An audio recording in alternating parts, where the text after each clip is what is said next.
Kabajamtoota daawwattoota keenyaa har'ammoo guyyaa boruu imalli keenya gara Ambooti. Egaa meeshaa obboleettii keenyaa haala kana fakkaatuuni sirreessuutti jira. Kan kartoona keessa nam'u kartoona keessa nam'ee waan ashagamu ashagee guyyaa boruu imalli keenya gara Ambooti. Egaa nagaan dagannee nagaa fi araarri Waaqayyoo bakka jirtan maratti isiniif haa ta'u. Akkam jirtu nagaa keessanii. Ani nagaa guutuun qabaa galanni Waaqayyoof haa ta'u. Viidiyoo kana aga dhumaatti ilaalaa laayikii godhaan jajjabeessaa hordoftoota kiyya martin isiniin jedha.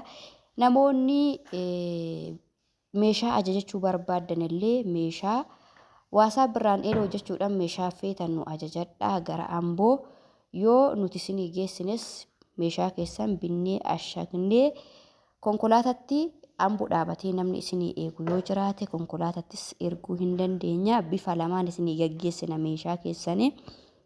Egaa isinii gala jedhee yaada meeshaa haala kana fakkaatuun meeshaa mana keessan bareechu meeshaa miidhagaa bitadhaatii dadhabbii keessan keessatti ilaaltu obboleettiin kuni dhugaa dubbachuudhaafi anillee baay'een itti gammadee Waaqayyoon nagaadhaan itti si haa galchuu.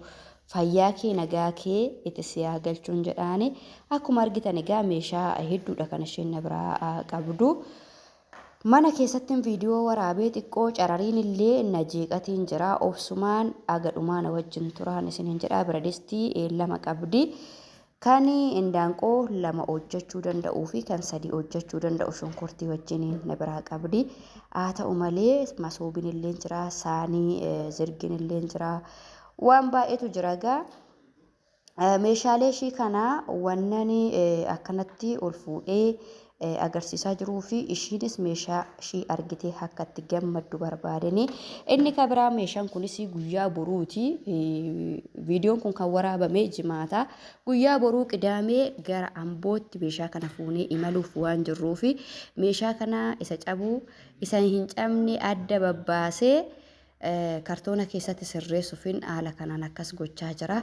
Egaa anas Waaqayyoo na gargaaru. Isinis egaa namoonni baay'een kanarraa ilaalatiiti meeshaa ajajadhaan isiniin jedha. Meeshaa akka barbaadanitti ajajachuu hin dandeessu. Yeroo ammaa kana nuti achi meeshaa isinii binnee xumurree ashagnee konkolaatattis kennuu hin dandeenya.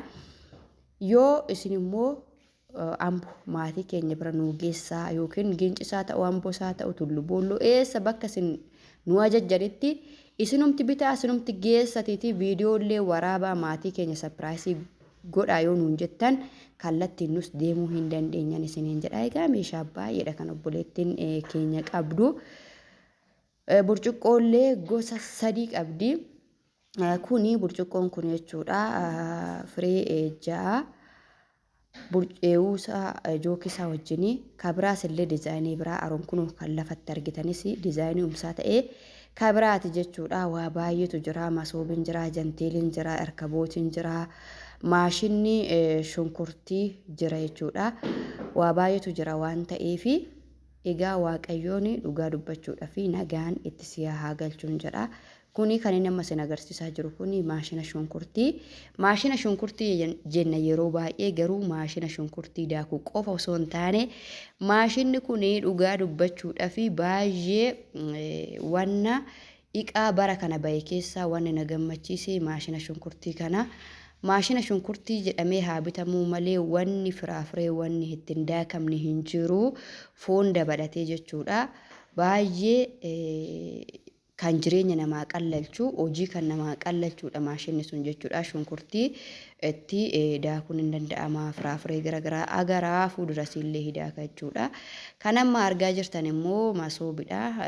Masoobii janteelii isaas itti naabiti jettee janteelii isaas itti bitee masoobii gubbaa irratti kan argitan immoo xaalli biiffee jechuudha. Xaalli biiffeeti.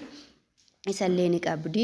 asitti kaartoonii keessa jira nana ashagee akka jalaa hin cabne eewu shaayiti jechuudha burcuqqoo shaayii kan mana keessa itti fayyadamtuudha kan biiffee keessa keessullee qabdi biradistii bukkee kan jiru suni kan biiffee keessa keessudha garuu inni kun mana ishii keessatti kan itti fayyadamtuudha bakka kanatti immoo waan ajaa'ibaa qabdu dhugaa dubbachuudha fi anillee wanna kana mana keessaa hin qabu garuu osoo hin bitatin nan ajjeesinii jechaatiin jira eewudha jechuudha distii osoo hin ta'ini kidaanedha jechuudha wanni kuni firee shantu walirraa kaa'ama yeroo baay'ee distii nan jedha firee shantu walirra kaa'ama haa ta'u malee baay'ee waxii aynata shan nama dhiyeessuudha biiffee gochuudha kan gargaarudha wannichi kun jechuudha akkuma haaluma kanaanani qopheessee jira garuu inni kaartoonii qaba kaartoonni umasaatiin deemsisa jedheen jira asitti immoo erkabootii qabdi erkabootii kaartoonii keessa kaa'een jira akkallee gubbaan isaa miidhamnetti haala kanaan itti uffiseen jira garuu isin agarsiisuudhaafin irraa fuudhee jira erkabootii kana qabdi kun daawwattoota keenya saarbisii qabaa kan ixaanaa qabaa waan hunda qabaa akkasiidha